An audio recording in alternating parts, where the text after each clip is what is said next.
Today, we are going to answer your biggest question about running for a cause.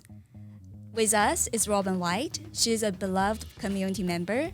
She is an experienced charity runner and has raised real money for local causes.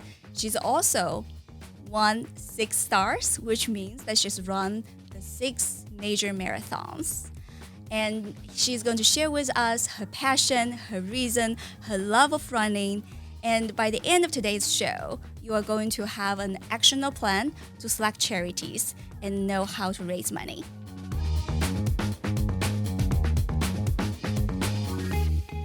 Hey everyone, welcome back to Miawana Endurance Podcast, a show that shares stories, celebrates successes, and learn lessons from everything endurance. And I am Sean, your runner and your host for the show. Today, we are doing episode number 2, Running for Charities, how to get the bib for the major marathons and how to actually raise money. And our guest today is Robin White. She's a friend of mine. She's a runner. She's a mom of 2 beautiful children. And she's deeply, deeply engaged in the Birmingham running community. And I'm not kidding. You wouldn't have met somebody in Birmingham that doesn't know Robin. Okay, Robin, how are we doing? Great. Yes, it's a beautiful morning. So I get to know Robin, I think in 2021 when I first joined the BTC. Mm-hmm. And Robin Paul was one of the first friends that I've met here. For the people who don't know you, listeners who are not from Birmingham community, can you introduce yourself a little bit? Tell them who's Robin, how she became a runner. Okay. So let's see. I am a mom, 2 children, engaged to be married. And my running journey, though, started long before that. So a lot of people ask me if I ran in high school or college or anything like that, and I never really did. I will tell everyone that I am not an athlete. I'm actually very clumsy. And so running is just something that I picked up because I saw people doing it. It seemed like something that I could do on my own and maybe to help with stress and things like that.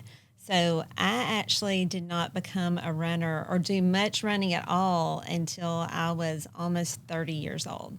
Wow. Yeah. I have a similar story to share, but today we're just talking about you. But how many marathons have you already done, Robin? So I ran my first marathon in 2014, the Mercedes Marathon. And I just ran my first half marathon the year before that at the same race. And since then, I've run 21 official full marathons. And how many major marathons have you done?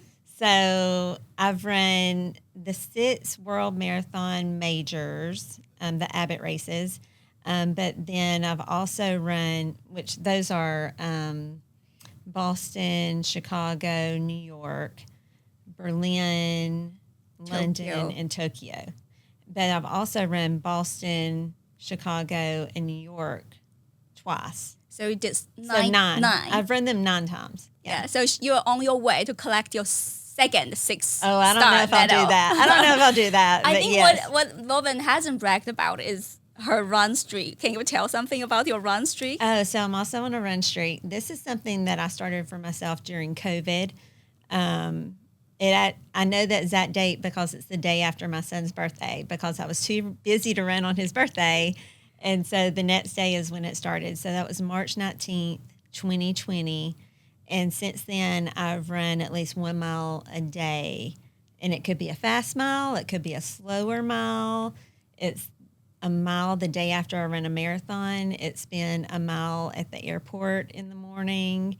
It's been a mile when we had a layover in Paris, and I did it by the Eiffel Tower on the way to Prague to go run the Berlin Marathon. So it's been an adventure. It's been a mile, not in heels. I have not run a mile in heels, but I have run it probably pretty much barefooted or in some sandals before, yeah. I think to me that's more impressive than running major marathons, honestly, to maintain a run streak since 2020. And I think Joey shared this story that you had dental procedure and you were in pain and you still insisted that you have to finish that mile that day. That goes to show how stubborn the runners are. Yeah, and the thing is, I know one day something's going to stop me from being able to do that mile, but it hasn't happened yet. I feel like it would have to be something very big. Or one day I might just say, I'm just not going to run today. I don't know, but that makes me sad, so I won't think about Don't it. be harsh to yourself. That's already a huge achievement. Thank you. Now, I know that you have been like raising charities for a very long time. And can you tell us a little bit about the charity that you've been raising money for, who they are, and what is the moment that made charity running your thing? Share that story. Okay. Well, so the charity that I have primarily raised funds for is the Bell Center.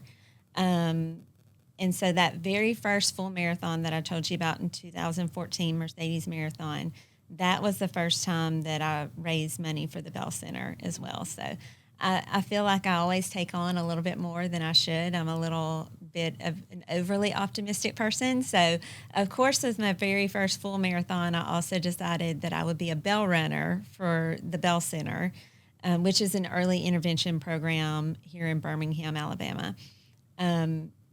So I decided that I would raise $100 per mile, which is $2,620. Actually raised more than that. But I was inspired to do that because I had been running with a friend the year before, and she had told me that she was going to run as a bell runner and run the full marathon because her son went to the Bell Center. So I heard about it from her. I heard about his diagnosis, which he didn't really even have a diagnosis, which is what made the Bell Center so amazing, is their funding did not regulate that any child who came there had to have a specific diagnosis.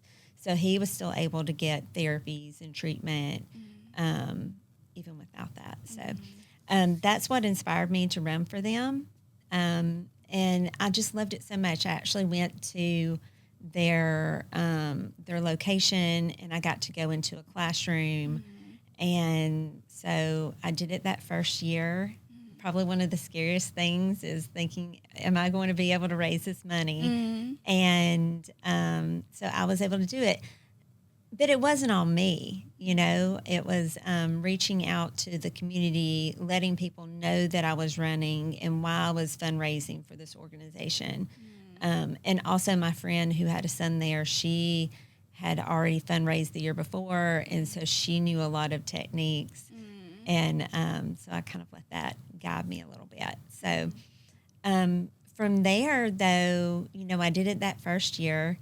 The next year, I was like, maybe I should do it again. And then from there, it just kind of went on and on. And each year, I was running in honor of a specific child. And so that's another thing that brought me back to it, because I knew that first year that I was running for Quinn. And then the next year I could run for Quinn until he graduated, because they graduate at age 3. And then since then I've run for several other kids. I could list them all. And they're all amazing. But I think like Coleman and Virginia and Brooks and so many amazing children.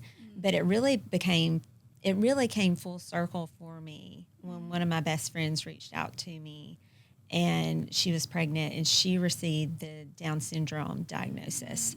This is my friend since kindergarten. And one thing that really stuck with me was, you know, she told me, like, I know that there are so many amazing programs out there, all these resources like the Bell Center. And she let me know that she knew so much about them because of my fundraising and how I'd educated people through my fundraising. So, you know, I was participating in Mercedes as well. I was not running for charity, but I was so impressed by all this charity runner, because I remember you had all this children's face. Oh, on our back. On the back. And it was just wonderful to see. And I wanted to say that I think you really impressed me a lot when I started joining the BTC community by how much you're sharing that your interaction with those kids, the photos you took at the Bell Center. Yeah. So thank you for doing that. You can, I mean, I mean, it took a long way for me to get to today here making this podcast, but you planted that initial seed over there. Thank you. So now we're going to move on a little bit onto the actual stuff, like for somebody who haven't done a major marathon yet. What is a major marathon? What is a Abbott major marathon? The six majors, the primary six majors, they are, as I said before, Boston, Chicago, New York, Berlin, London, and Tokyo. These are marathons where, I mean, there are like 40, 50,000 something runners who run these races, every year. Yeah. And they're not easy to get into. No.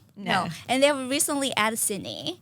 Recently added Sydney. I've not run Sydney. Yeah. Cape Town, I think, is being considered. It's likely to become major in 2027. And Shanghai, and I'm rooting for Shanghai because I'm from China. Yeah. I hope Shanghai will become one of the major marathon. And I have done a little bit of research on that. There are only a little bit over 20,000 people who have collected 6 stars.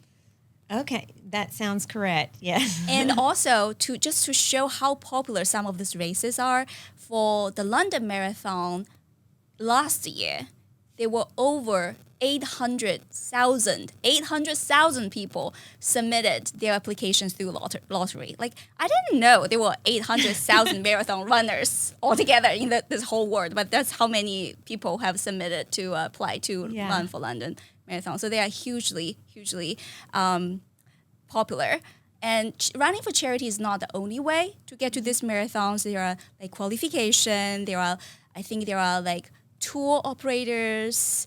And yes. And there can be other ways to go. But the most popular way for us to get to run this major is through charity running. I mean, that's the most, I'd say the most secure way that you're going to get into a major. Yeah. Unless we're talking about Boston and you're just lightning fast. So let's talk a little bit about logistics. Let's like how to actually get a charity bib. And I know that you personally have raised money for New York City and for Tokyo. Joey, has raised it for London. So you're probably very involved in the process as well. So if you can focus on the 3 of that, it would be really wonderful. Yeah. So I'll tell you, New York for me was kind of, I put in for the lottery. And what is the timeline like? Because New York's usually like at the end of November, beginning of November, right? And so what's the timeline like? Like when is the lottery becomes, not the lottery, but the charity becomes available? Well, some of them, even before the lottery opens, you might be aware that they already have bibs. If it's something like I said, in Birmingham, the Bell Center, Culture City, Smile a Mile, those are the 3 that pop into my head. You know that year after year that they have bibs for fundraising. Reached out to them early. You can reach out to them early. Yeah. I mean, I would, definitely do that all the time. And actually, and that will give you a longer runway to raise your money. Yeah. Like, usually they have like a timeline of when they want you to set up registration and your fundraising platform. Yeah. But a lot of people, they start fundraising ahead of time too. Yeah. Talk a little bit about Tokyo, because you mentioned to me that Tokyo is a little bit different. Yeah. So when we're talking about some of these races, especially like New York and Chicago, those you could try for the lottery, and then you could, if you don't get in through the lottery, then you could try to do a charity. Yeah. And that's what happens to a lot of people. I believe Chicago, if you apply for charity before the lottery, the fundraising goal is sometimes a little bit less. If you do it afterwards, they go up a little. That's what I've heard. More competition comes when people don't because people win want lottery. it. Yeah. But Tokyo was a little bit different, and it was a bit of a confusing process, especially, I only speak English.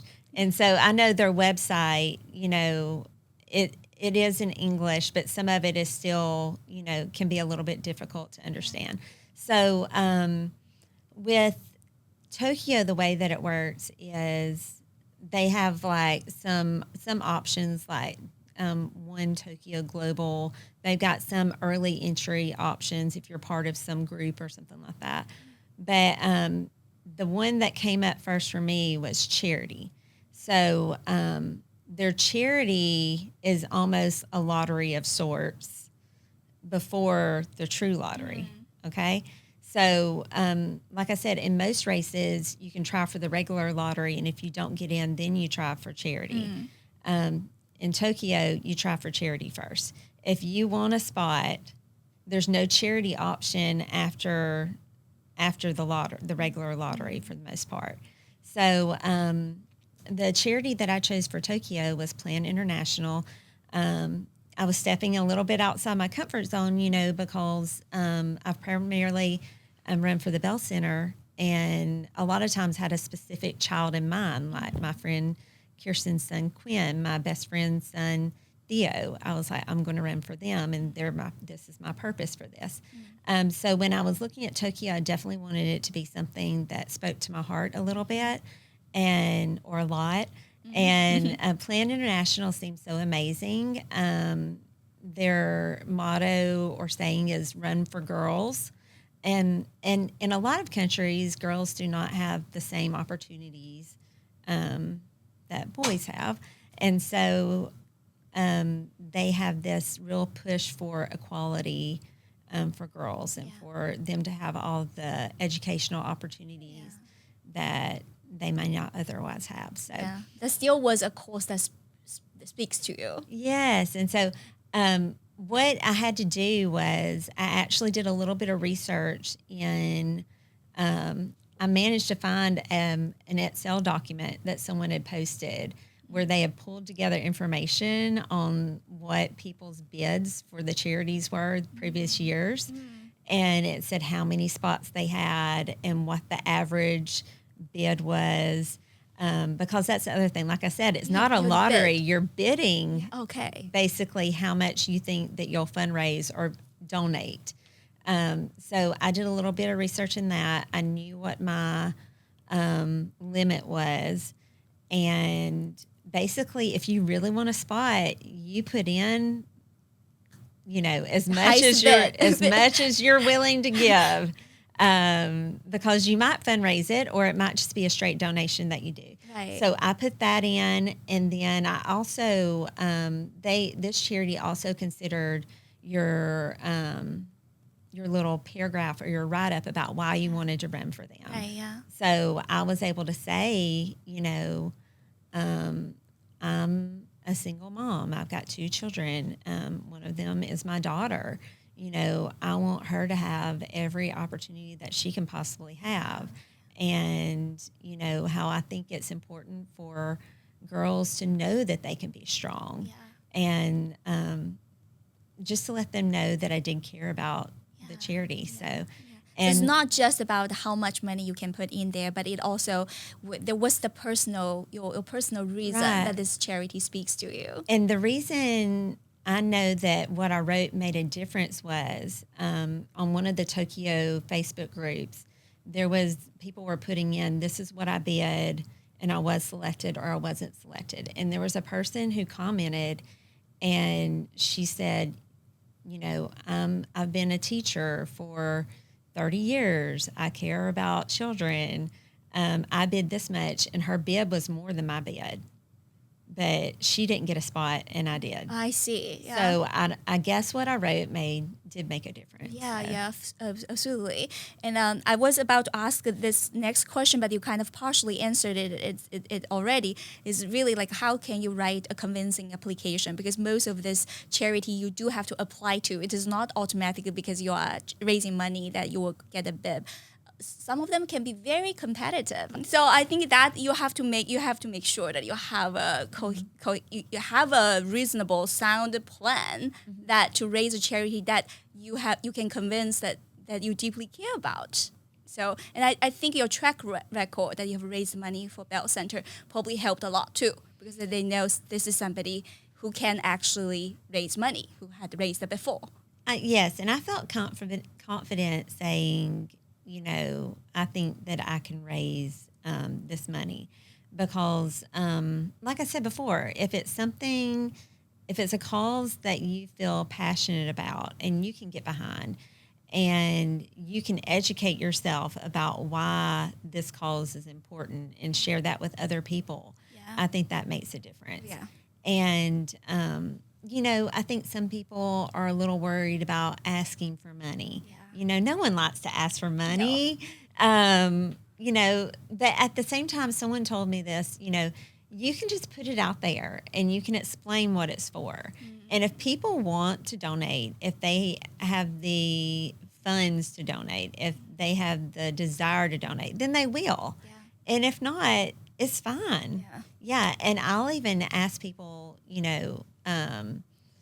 donate $5. If everyone reading this donated $5, that would make a huge difference. How many Facebook friends do we have? I know. Like 3,000? I know. Just it $1 should be enough. will work. I know, $1. Everyone give me $1. So, but I really do think recognizing each donation that comes in and letting them know how amazing that is. Not just so I can go run this marathon, because, that is a little part of it. A lot of times I'm fundraising for New York or Tokyo so I can run the marathon. But it's also benefiting this organization. It's hugely benefiting this organization. And as humans in this wonderful community, if we can help continue this legacy of, Run for Girls, Plan International, or the Bell Center, where they're helping all these tiny babies achieve these goals. If we can help continue that legacy, that's amazing. Like running a marathon, sure, we've done it, but helping an organization and putting your heart into something, really giving of yourself, that's the magical part of it I think that's the mental block a lot of runners who haven't raised yet. They have that mindset, and me included, because I worry I'm too shy to ask for money. Like I feel selfish to ask people to donate to my cause. So, I did a lot of research preparing for today's podcast, and one of the research I wanted to bring to the podcast was that we really have to shift that mindset, because the money that we are raising is going to save lives, cure disease. It's going to make an impact on somebody. It's not for me, and it's not for you. And I remember sharing the same concern to Michelle Kong, who's the founder of Culture City, and she said, just remember, you are not asking money for yourselves. You are asking for money for people who cannot ask themselves. So that, I think, kind of helped me to overcome the mental block. Like, this is not a selfish cause. I'm actually raising money that can make a real impact. Yeah, and the thing is, like, I've had everything from probably like $5 donations to $400 or $500 donations from people. Like, things that blew me. I was like, I can't believe this person gave me, well, not necessarily me, but gave this much money, to contribute to this fundraiser. And it's, like I said, a lot of it's raising awareness for it. But a lot of it is just like getting it out there. And the people who have donated to me, they are family members. But not always family members. Sometimes there's family members who don't donate either. And runners, so a lot of people in the running community, of course, but also people that I've just kind of met along the way. And 2 women who went to school with my mom donate every year. A runner who I just happened to meet at a 5K, we became friends, and he donates every year. Someone who owns a business down the road from me, I met her years ago, and I asked her if she would donate something because I did a silent auction. I've had a couple little things that I've done to raise money. But, when I was fundraising for New York, she made a large donation. I mean, I was just overwhelmed by how much support. And I really felt like what I was doing, getting the education out there about the organization, was making a difference too. Yeah. And another thing that I do is I always take a moment to thank each person individually. Yes. Some people donate anonymously, and I still thank them because sometimes I can see who it was who donated. But if they want to be anonymous, I don't call them out on social media. But I always take an opportunity to really think not just how this person's donation has impacted the organization and impacted my fundraising and impacted me, but like how this person's presence in my life and their support has made a difference. Yeah. These connections that we make through running and through the community and through fundraising, that's just this very special part of the whole thing. Yeah. And I can comment on that because I've seen you write all these wonderful notes on Facebook, and you will talk about any person who has donated, even people who donated anonymously to your cause. You will still say what you felt about that donation, how you were receiving that donation. And I thought it was wonderful. And this is the thing that I shared with you yesterday, that the thing that I love the most about you is I feel like you are lifting people up in the community, and you really you bring people along with you in the journey by sharing what you thought about their donation. Yeah. And I also wanted to share a little bit because Joey was raising money for New York City. Or was it London? Oh, well, he did New York and London. Okay. So this is the one that I was talking about, that you guys did a video recap. And I thought it was very lovely. Can you share a little bit about that? Yes. So, when I first started fundraising for the Bell Center, I mostly just would write social media posts and things like that. For New York, they had a suggestion that we record videos, which took me a little bit out of my comfort zone, being on camera. But I felt really good about it, like I said, because it was a cause that I could really get behind. I've been fundraising for them for years. So when Joey ran for New York as a bell runner the year after I did it, I said, we're going to do a video. And I said, I'll do it with you, because I really felt like part of my continuing as a bell runner was also helping him fundraise. Yeah. And so we did this video where we talked a little bit about it, and we were kind of conversational like this, and just talked about the Bell Center, and we talked about all the people who had donated. And it turned out a lot better than we thought it would. I think a lot of people are scared to do something like that. I was so impressed by it. We're just people. I was so impressed by it. I was like, I think I saw it on either Facebook or Instagram, the two of you doing this lovely video, and you were kind of calling people by their names, thanking them for the donation. I was like, this duo should go make a podcast themselves. And we just had the iPhone propped up on something on the coffee table, and it all worked out. It worked great. Hi, everyone. I wanted to give an update on my fundraising efforts for the New York City Marathon, and to thank the people who have already donated. Before I get it too far into that, I wanted to introduce someone who has really inspired me to raise money for the marathon. And that's me. So most of you know I've been a bell runner since 2014 when I ran my first full marathon. And over the years, I've run for 8 different children and have raised over $35,000. That money all goes towards ensuring these early intervention programs at the Bell Center are able to continue. So I'm happy to pass that along to Joey this year as he gets to run the New York Marathon, and he will be running in honor of Margaret. So these people have already donated, and I wanted to thank them personally. Daryl and Aaron Smith, Jason Smith, Lance Weeks, Lacey Backus, Sean Xiong, Lauren McDavid, Kristen McCorkle, Adele Pitts, Matt Spikings, Dean Sides, Rachel Josie, Julie Jones, Kabir Ahmed, John Cox, Mark Wilson, Amanda Thornton, and Valerie Hanson. That's amazing. So far Joey is almost to $1,200 in his fundraising effort. His goal is $3,000. These donations range everywhere from $25 to $250, but I can tell you from over the years that $5, $10, it all goes to helping reach that goal for the Bell Center. And so we're happy to see where this takes us from here. Yeah, we're excited. Thank you for all the donations, and we look forward to seeing you again. Bye. Thank you.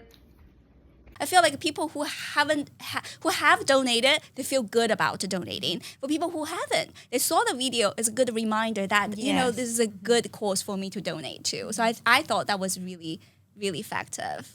And tell a little bit, because we already started deep into the last section of what works and what doesn't. You already mentioned a lot of things that has worked, but let's also talk about. Well, actually, I think there are a few other things that you did mention to me before the podcast what works. So you may want to mention that too, so other listeners will know. Okay, so I'll start with my initial fundraising. Like my first year I ever fundraised a large amount.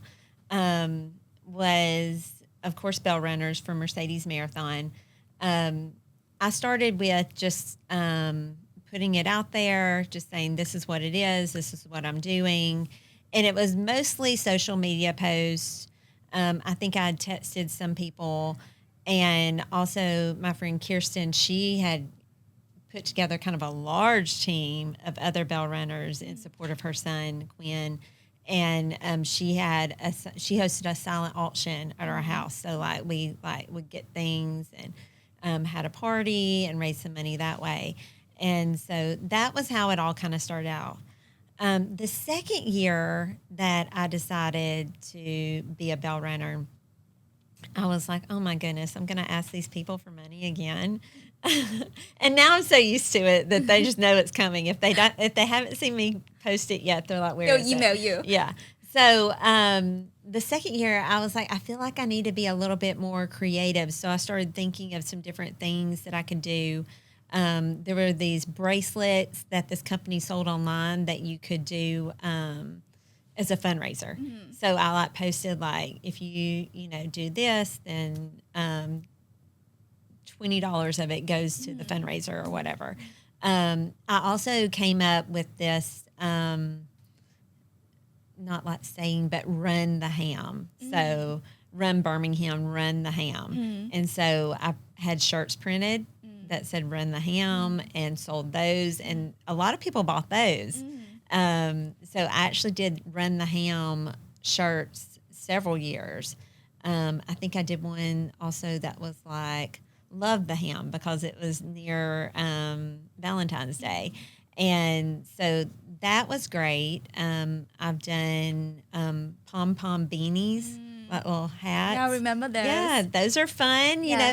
So I do think sometimes just to push yourself along, if you're able to offer something, then that's great. Yes. I also reached out to this local artist I saw who made these metal or tin birds and hearts. I'd seen them in a gift shop in Homewood, and she charged me a flat amount. Cost. And I got a bunch of these cutouts and got some leather cord and sold necklaces. Yeah. So I did some things like that.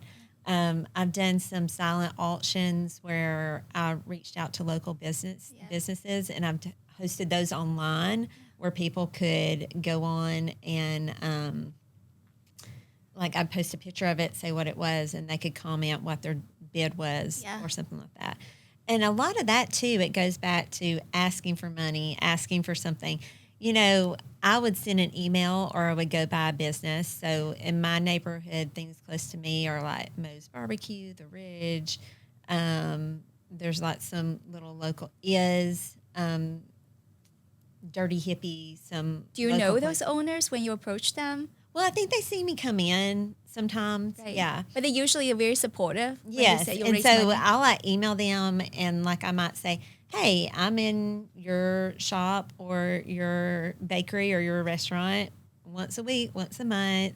This is what it's for. Yeah. If you're able to donate something, a gift certificate, a basket, whatever, this is what it's going towards. So they know that it's going towards the Bell Center or another charity. Yeah. And so I was able to get some things together, and also asking friends. One time I posted, you may not be able to donate money, but if you've got something that you could donate to my silent auction, that would be amazing. So people, you are a painter. Yes, yeah. And so my sister, she's multi-talented.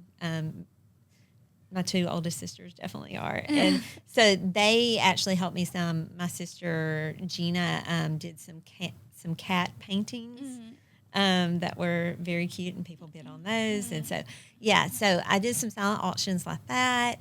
And I've also done this past year when Joey and I were both running New York. I asked for donations for silent auction again, and I hosted an event at a brewery. That was lovely. I remember that event. And they just let me have the space for free. And the Cahaba, the brewery. It was Trim Tab. Trim Tab, right? Yeah, You're Trim right. Tab. Yeah. They let me have this back room. I played this documentary film, Spirit of the Marathon. I had permission from the director or whoever to screen it. And so we had that playing, and then we there was a cost to get in, like maybe $15, and it included a free drink. And then I had all these items that were donated from Track Shack, anybody who would give me anything, or race entries. So Wine 10K, my friend Joey donated an entry to that. And so so many, I can't even name them all, but I've already thanked them. But all of that made a huge difference. But I feel like a lot of it, though, is great to be resourceful. It's great to think of new ideas, because also putting word out there about the silent auction, maybe people couldn't come to it, but even posting about that reminded them again that I'm fundraising. Yes. And the other thing I think you and I mentioned when we were discussing this, preparing the show, was Raffles. Yes. Mm-hmm. So there were a few, like I was talking to Kat Nichols yesterday, and she was telling me Raffles was very helpful for her. She created an event. Tony, her partner, was throwing this party at Track Shack, and people would come, buy a ticket, and they will enter a raffle, and there was a prize. There was a Vaporfly. I think very expensive shoes. I know there are at least 2 pair of shoes. Yeah, and that's amazing. Yes, and so they got a lot of donation that day. And they did that one live. So that was like a live raffle. I've also done that virtually, where I had like a goodie basket or a prize pack, and just said anyone who donates $10. Yes. So every increment of $10 counts as one ticket. And everyone who donates that within this time and this time, you're entered into this raffle for this prize. And that always did really well, too. Yeah.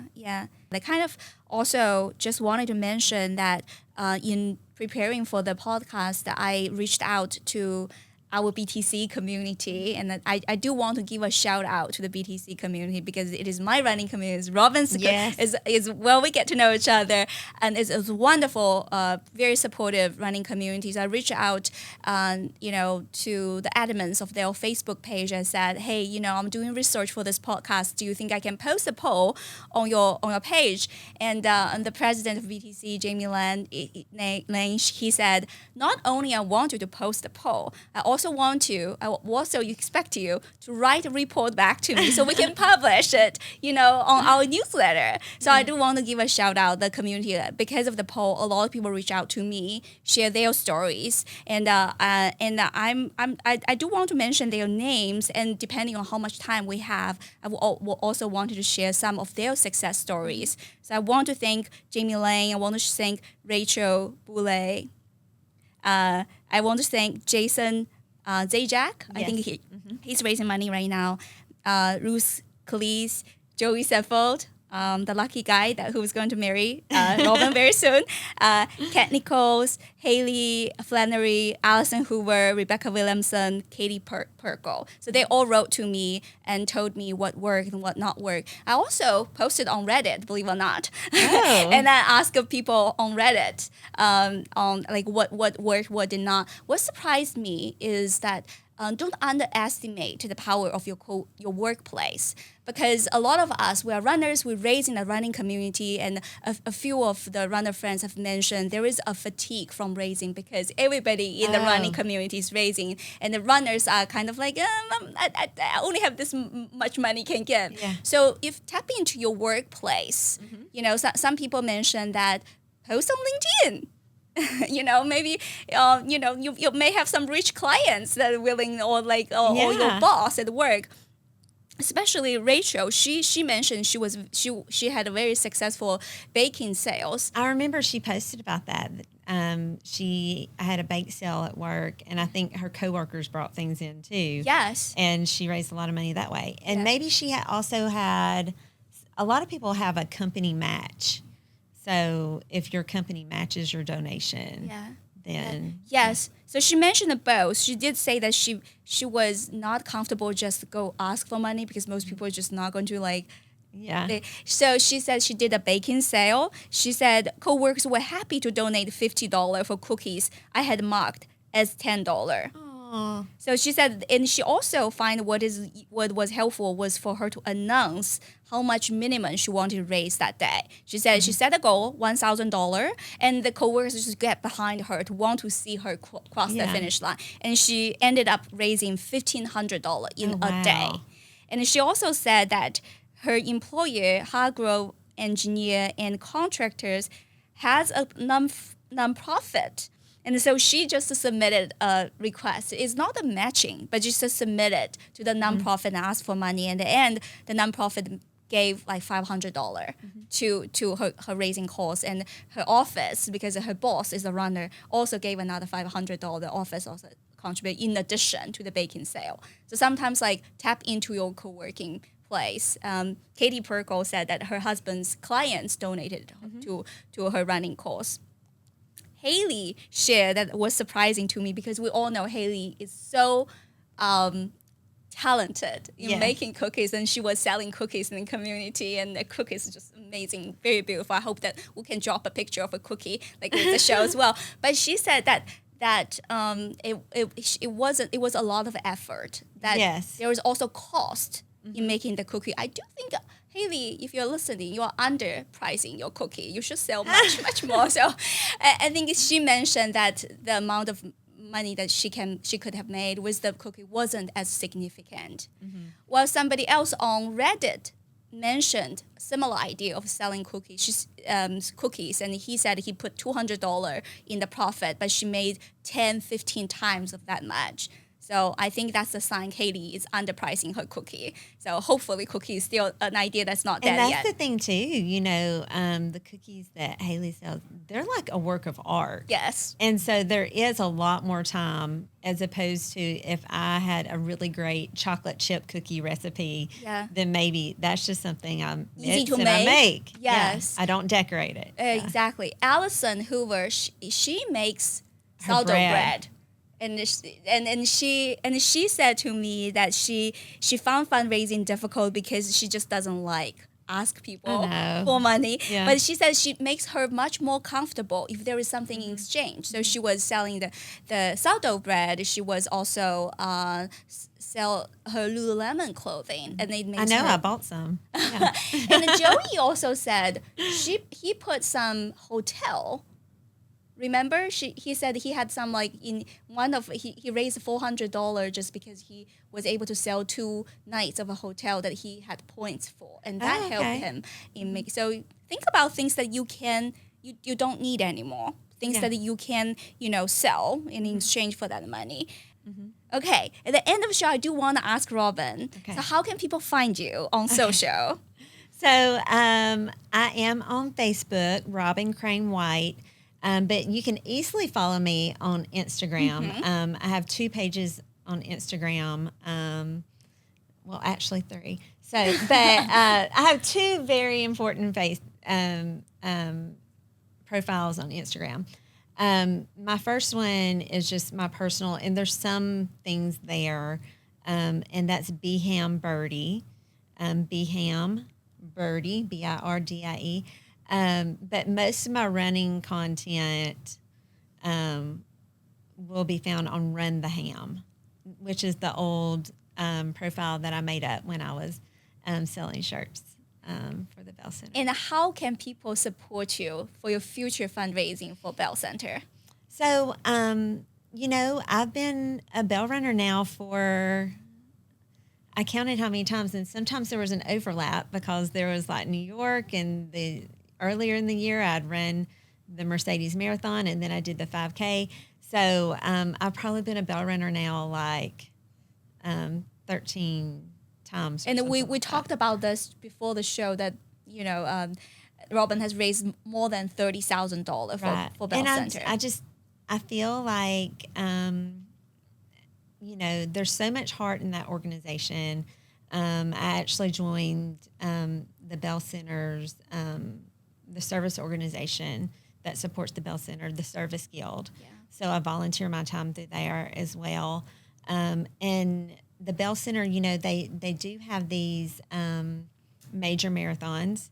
They've got spots for Tokyo this year. So Jason Zajac, yes. I really encouraged him to apply for that. So he's raising money for them now. But they also have this amazing 5K every year in March. And so I've run the 5K because I'm just not going to quit being a bell runner. And so my fundraising commitment for that is like $310 because it's still $100 a mile. And so if someone ever wanted to support me in that, if you go to my my Instagram profile, Run the Ham, you'll see the link there. There's not one up right now. I think the one that's still up, I'm a little bit behind. I think I actually still have the one posted from when I ran New York for New Destiny, which is also an amazing organization. But I will post it We're there. going to put a link over there, like right after this podcast is finished today. So lastly, my question to you is because this is a relatively new episode, you're only my second guest. I feel so honored. Well, I feel so honored that you were able to spend time with me. But who in our community would you like to hear on this podcast next? And then what question would you ask this person? Oh, this is okay. Let's see. I would love to hear from. There's probably two different people I'd love to hear from. So one of my favorite runners who I've met along this journey is my friend Bill Bowman. Mm-hmm. He is in his 80s. Mm-hmm.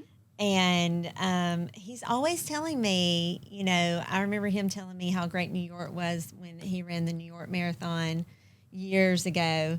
And so he's supported me in this journey.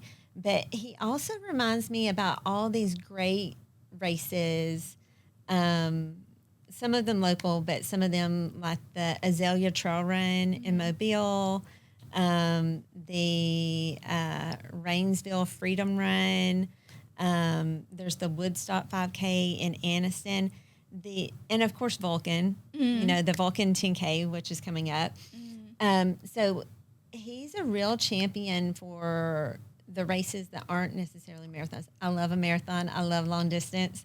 But some of these iconic shorter distance races are just really wonderful. Yeah. And they really help you keep that joy in running. Yes. Because marathon training can take a lot out of you. Don't get me wrong, a 5K can too.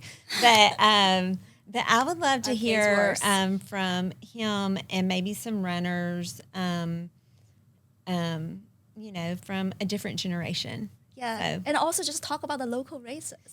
Just talk about these experiences that you can have where you don't necessarily have to travel, have to have a passport. Right. Yeah. So he's got a list, and there's a couple of those that are on there that I still want to that run. idea. I'm going to reach out to Bill Bowman. And so that, and then also I'll say Cameron Estes, one of my favorite runners. She's really great. I met her before she had babies, before she was a stroller pushing mama, and she's got 3 now.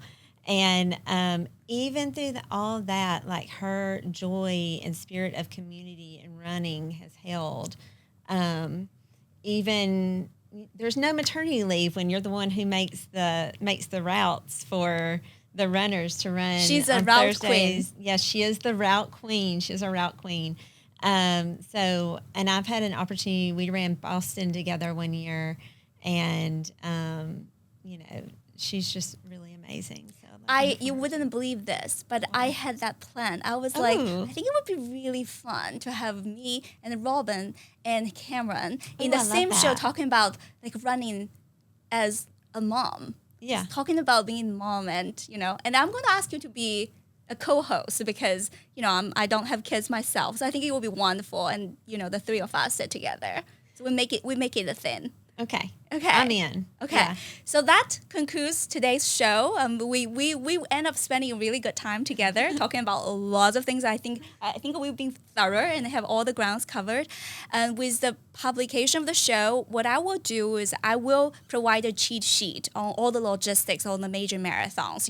What the deadline look like, who's coming first, the lottery or the charity. So I will have all those lists. So you just go hit the download button and you will have a cheat sheet to cover that. Also, I want to say that we do have a few people in our community who are currently raising, and then some of them are trying to meet that deadline. I'm talking about Kat Nichols. I'm talking about Chris Campbell. Mm-hmm. I'm also talking about Jason, who's raising for next year, so he still have a little bit of time. So I've asked them, I'm going to drop their donation link with the show, so you feel convinced, go support them. Okay, so thank you so much, Robin. Thank you, wonderful. Sean. Yeah, I loved it. Lastly, congratulations, because Robin's about to get married. Yes, I'm marrying a runner.